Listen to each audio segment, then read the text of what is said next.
Hi, and welcome to the Trauma Terrarium. I'm Brianna, and today we're diving deep into the shadows of covert narcissism and how it manifests in the relationship between a mother and her daughter. If you've ever felt like your emotions were constantly invalidated, or your love was always conditional, this video might hit home to you.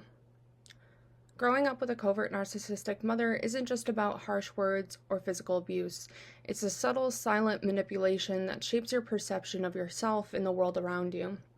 In this video, we'll uncover the signs of covert narcissism and explore how it twists love and care into tools of control. By the end, you'll have a clearer picture of how these experiences shape the way you view relationships and your own self-worth. Let's break the silence and start the healing journey together. Covert narcissism is often characterized by subtle, indirect forms of manipulation and emotional abuse, which can be particularly harmful in a mother-daughter dynamic. In my case, when combined with a father who is a functioning addict with explosive anger, the situation becomes even more complex and damaging. So here are ways that a covert narcissist might be expressed by the mother. Number 1. Emotional manipulation and gaslighting. The mother may make the daughter question her own reality, emotions, or experiences, often by downplaying or denying things that have happened. For example, the mother might tell the daughter that the father's explosive anger is quote-unquote not that bad, or that she's overreacting to things, leading the daughter to feel confused and unsure about her own perceptions. Covert narcissistic mothers might subtly dismiss or minimize the daughter's emotional needs. If the daughter is upset, the mother may not comfort her, but instead make her feel guilty for having feelings, or even make her feel like a burden. For instance, she might say, quote-unquote, "You're being too sensitive," or "Why do you always make everything about you?" Number 2. Victimhood and emotional burden.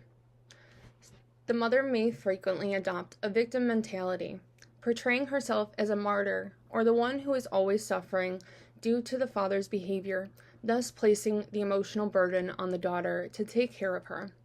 The daughter may be expected to provide emotional support for her mother or be the quote-unquote good one to counterbalance the chaotic, explosive father.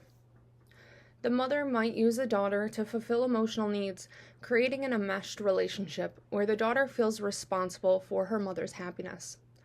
The daughter could become her mother's confidant or therapist, even though she's still a child, which undermines her own emotional development.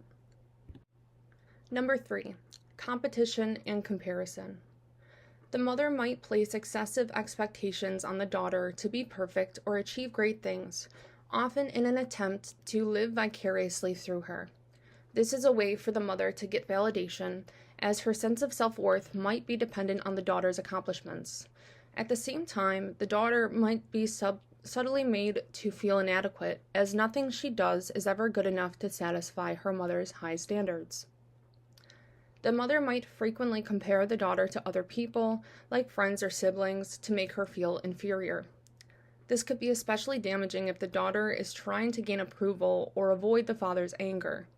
The constant comparison can erode her self-esteem over time. Number 4. Withholding affection or approval. Love and affection from the mother may be given only when the daughter behaves in a way that aligns with the mother's desires or expectations. The mother may withhold affection, approval, or attention as a form of control, making the daughter feel like she must, quote-unquote, earn her love by being perfect or constantly pleasing her. A covert narcissistic mother might use the silent treatment as a form of punishment, making the daughter feel abandoned or unworthy of her attention. This can be especially damaging when the daughter is already dealing with the emotional volatility of her father. Number 5. Projection and shifting blame. The mother might project her own narcissistic traits or insecurities onto the daughter. If the mother is feeling neglected or unimportant, she may accuse the daughter of being selfish, attention-seeking, or ungrateful, even when the daughter is simply trying to assert her own needs or independence. In the presence of an addict father, the mother might project blame onto the daughter for the father's explosive behavior. She could say things like, quote unquote, if you weren't so difficult, your father wouldn't get so angry, further putting the daughter in a position of guilt and confusion. Number 6, triangulation with the father. The mother might play the victim by aligning with the daughter against the father, or conversely, put the daughter in a position of defending her father. This triangulation can create confusion, as the daughter may feel torn between two emotionally unhealthy figures. The mother might manipulate the daughter into viewing the father's anger as something she has to quote-unquote fix or endure to maintain the family dynamic, thus putting the daughter in a constant state of emotional turmoil. Number 7, neglecting the daughter's needs. The mother may prioritize her own emotional needs over those of the daughter. She might be too absorbed in her own struggles or in seeking validation from the father or others to notice or address the daughter's emotional or physical needs. This can manifest as neglect, whether it's emotional neglect or a lack of support for the daughter's well-being. And lastly, number 8, role reversal. The daughter might be placed in the role of the emotional caretaker or even a surrogate partner for the mother, especially when the father is absent or unreliable due to addiction. This can create a power imbalance where the daughter is not able to receive the nurturing and care that she needs because she's expected to give to her mother instead. So overall, in this dynamic, the covert narcissistic mother might see the daughter as an extension of herself, using her as a tool for validation, emotional support, or even to indirectly gain power over the father. Meanwhile, the father's addiction and explosive anger add another layer of dysfunction, creating a chaotic, emotionally unsafe environment for the daughter. These interactions can leave the daughter feeling trapped, anxious, and unsure of how to develop a healthy sense of self, often carrying these emotional wounds into adulthood. Thank you so much for joining me today on the Trauma Terrarium. I hope this video helped you recognize the subtle yet impactful ways that covert narcissism can shape your experience growing up.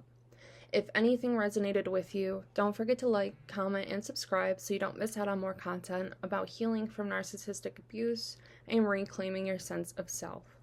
If you're ready to dig deeper, feel free to share your thoughts or questions in the comments below. I am here to support you through your journey. Remember, you are not alone, and healing starts with understanding. I will see you in the next episode.